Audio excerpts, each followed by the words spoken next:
welcome back. You're watching Impact and I'm Babita Sharma. 2 days on from Indonesia's tightly fought presidential election, the country is no closer to settling on a new leader. I'll be speaking to one of the men claiming victory. Prabowo Subianto joins us live in just a few moments.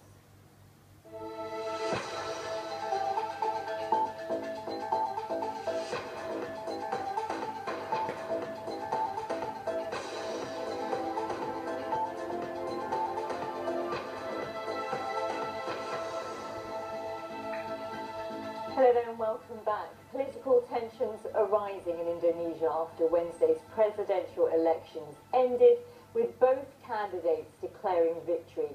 Jakarta Governor Joko Widodo and his rival, ex-General Prabowo Subianto, each said they had won after unofficial early results were released. Well, I'm pleased to say we can now cross live to Jakarta and speak to one of those men that is claiming victory in these elections, Prabowo Subianto. Prabowo Subianto, welcome to Impact here on BBC World News.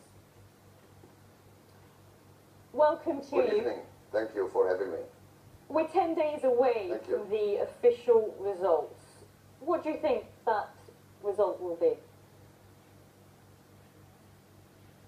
Well, all the real count that is coming in shows that I'm leading. So I think I'm very confident that I have gotten the mandate of the Indonesian people. A lot of the polls that we've been looking at, many that are reliable in the past, some representing 2,000 polling stations around the country. I just want to give you an idea of what they have told us. Indonesia's think tank CSIS has Widodo at 52%, yourself at 48%. Compass.com, who I know you know well, the online group, have also got a similar result. Widodo at 52%, you at 48%. And Saiful Majani puts Mr. Widodo at 52.76% and yourself at 47%.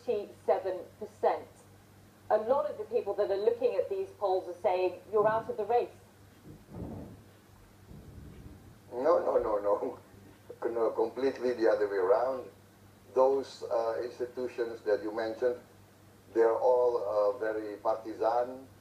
They have openly supported Joko Widodo for the last maybe 1 year, and they're actually part of the Joko Widodo campaign supporters. So they are not objective, completely not objective, and I think they're part of this grand design to manipulate perception.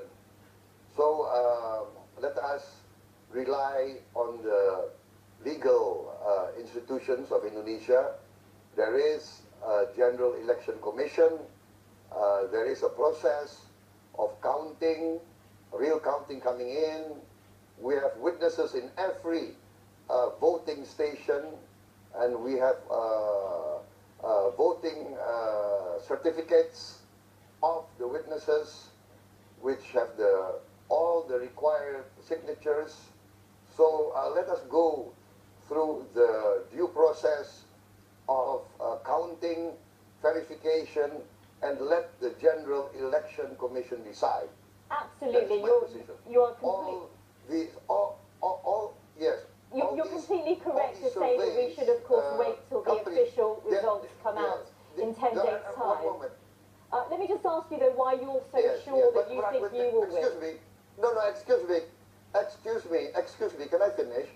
All the surveying companies that you mentioned, they are commercial companies. And I can bring you 16 survey companies that put me ahead. So I think that's not really fair to use those 3 or 4 companies as reference points. Let's talk about your style of politics compared to your rival, Joko Widodo, who is seen as a man of the people, appealing to the well-off people in Indonesia. He seems to have done particularly well in addressing the voter community that you've not been able to approach. Many saying that your politics are traditional and conservative to establishment. Do you think that will cost you votes in this election? No, no, no, no. That's a perception that the other side has concocted. It's a complete concoction. I think my rival is a product of PR, campaign, completely the other side. He is actually a tool of the oligarchs, and I don't think that's the correct picture. He's not a man of the people. He claims to be humble, but that's just an act. In my opinion, that's just an act. He does, though, have a clean reputation, and his campaign has not been plagued, unlike yours, by allegations of human rights abuses committed under the Suharto regime. And if I can just remind our viewers, the unit that you commanded in 1998, accused of kidnapping, torturing and killing activists who protested at the time against Suharto. How do you think you can now be seen as a reputable, clean politician who can lead a country when you think about the results in 10 days' time? You know, every time I get a lot of support in the polls, all these accusations, innuendos, defamation of character comes up. This is my third general election. I'm now leading the third largest party of the fourth largest country in the world. Indonesia is the fourth largest country in the world. We are 250 million people. We are the size of Europe. And I'm leading the third largest party, and now I'm leading a coalition which represent nearly 2/3 of Indonesian voters. How do 2/3 of the Indonesian people, how can they be fooled? How can they be so stupid to support someone who is what all my rivals accuse me of being? So this is completely defamation of character. Do you not think, though, it is about time that you unequivocally address what happened and these allegations directly? Oh, I have. Many, many, many times. On record, on tape, I think anybody, any foreign press who interview me, they will always ask me about human rights allegations. You know, this is the story for the last 16 years. But it keeps coming up. With all due respect, it keeps coming up year after year. How are you going to be able to put that away from where you stand today? Well, it keeps coming up. It keeps coming up by my enemies, by my rivals. It's part of the game of politics. Is it not time to put an end to it and actually answer the questions that are being levelled at you about these allegations? I have answered many, many times on record. On record, I'm a free man. I've never been indicted of anything. This is just a political campaign to destroy me because they do not like what I stand for. I stand for a clean Indonesia. I stand for justice for my people. I stand for a fair deal for the Indonesian people. They have always been lied to. They have always been considered stupid. Indonesians are considered stupid, lazy people. This is the old-time colonialist perception that they want to pin on the Indonesian people. Okay, well,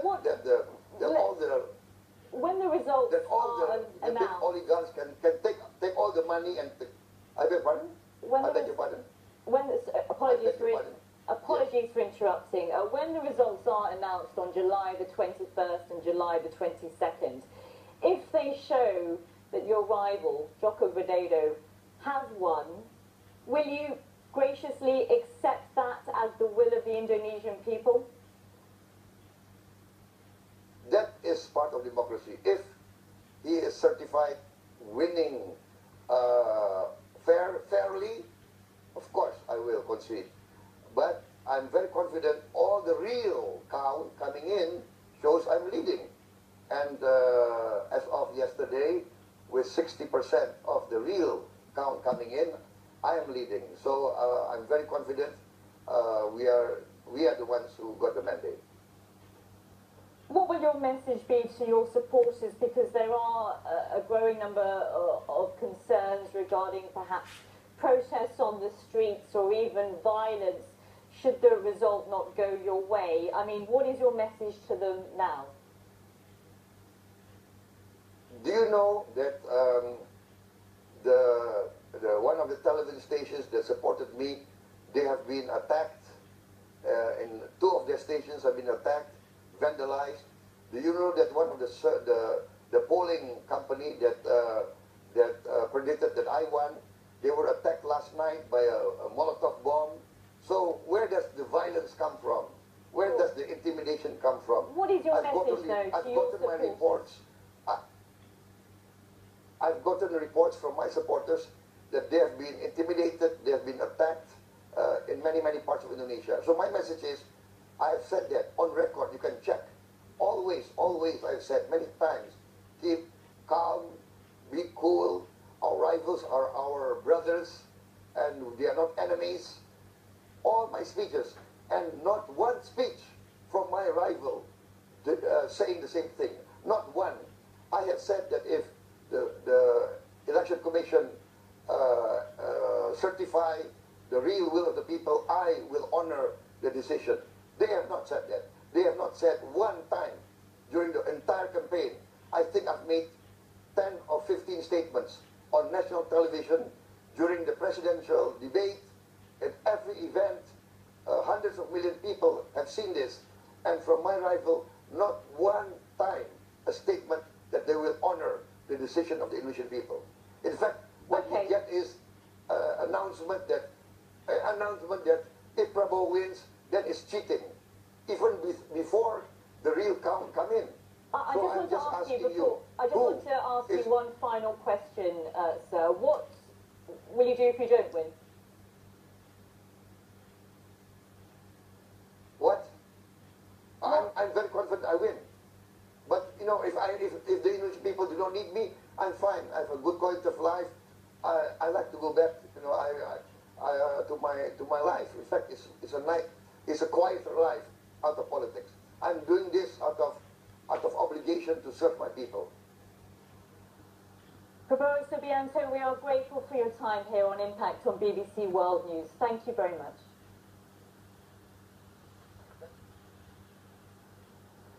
Stay with us here on BBC World News. Still to come.